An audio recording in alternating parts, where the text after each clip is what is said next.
But if you want to work, if you want to get your hands on the full, more structure like that, then you definitely need these orientations for your number field. And so that, if you don't want to go to the ZP, then you need like all P's power unity. So you have to pass to some kind of perfectoid field, and then I don't know. Actually, Ted, I did think about what you said briefly, but then I didn't think about it very deeply. But let me just take up your question. Suppose we took the P torsion on an elliptical, and now, and let's for the moment just assume that P is a prime of good reduction. Then this endomorphism will be that EP dual tensor EP, so, right? Yeah. Now, is EP self-dual even for flat cohomology? Oh, you always have the Behrend. That's true. Maybe that's right. Maybe this is a good example. It might be. There's maybe too restrictive if I'm restricting myself to just things like GLN. Maybe I think the Bay pairing will induce a perfect pairing even in flat cohomology. I mean, I'm just asking about the simplest possible examples, but you've got yourself to a situation where you're assuming U1P is isomorphic to UP. Yeah, I mean, but we don't strictly need that, of course, in the elliptical case. And, no, that's a good point, but I didn't think about it too much. For some reason, in this Donaldson-Thomas theory, people really originally people started out like with working over SLN, but then people more and more started working with GLN, because I think the main reason is that if you're working with these local systems, then the category of local systems is actually the Abelian category, so you have a lot more structure which you can explore. All these Hall algebra techniques, they use the fact that you're representing the Abelian category. I don't know if I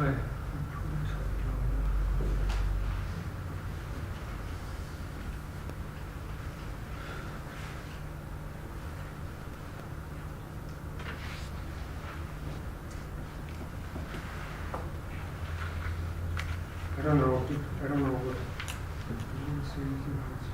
I think I probably want to set these things.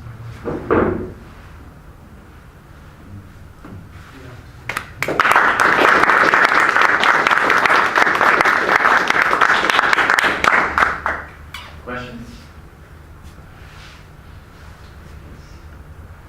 So what is the arithmetic analog of the boundary? This. Is it easy to see that if you have two three-manifolds with a boundary, in a similar way you have two of these things? What's the analog of blue? Good point. So you can, if you have one 3-manifold and then you have a 2-manifold and another 3-manifold, you can just glue them and get a 3-manifold. But if you have so you could have one number field K and another number field L, but they could have isomorphic, some local fields that are isomorphic, and then you can glue these things together. You can certainly pass to their moduli spaces and construct the final product of moduli space and get something that makes sense. But you might also, take something like glue the Ital topoi of these three things together and get something that makes sense. We didn't think about it carefully, but it should be fairly straightforward to generate a category out of these. So there is a way to produce a third number field of 2 and something? No, it's not a number field. No, There would be a formal category generated out of these things. But it would be arithmetic scheme. No, it wouldn't be a schema in there, but there would be a kind of amalgamation of schemes.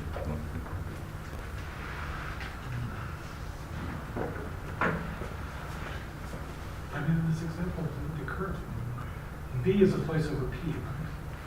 And you want to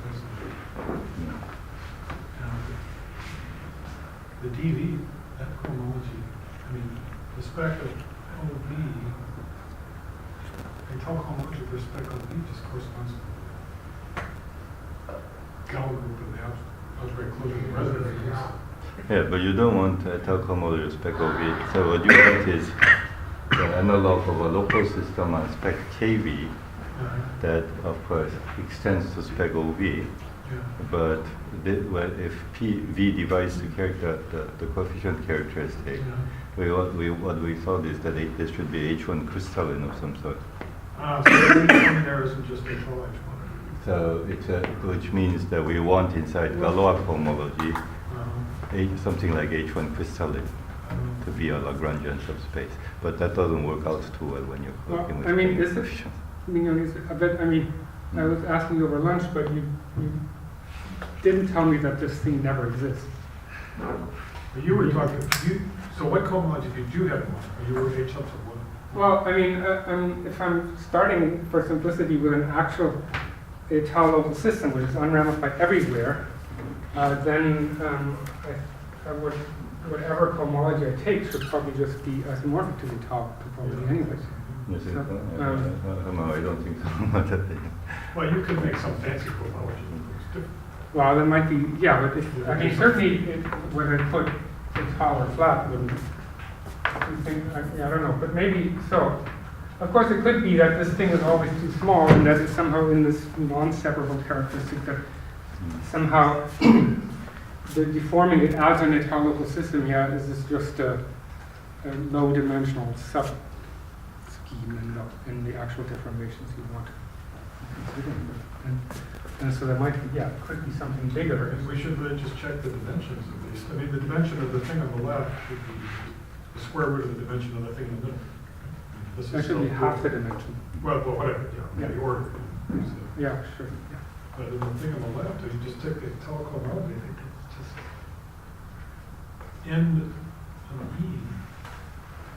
I don't think you should take a tau cohomology even in this case. Because, I think Yeah, no, maybe I just don't know. I don't know enough. I don't know any of the number theory. I don't. But I mean, can you tell me for sure that this is never, or no, I can't tell you that. or that the representations for which this works are so rare that they're uninteresting or something? We can discuss this later. Okay. More questions? Stacking them.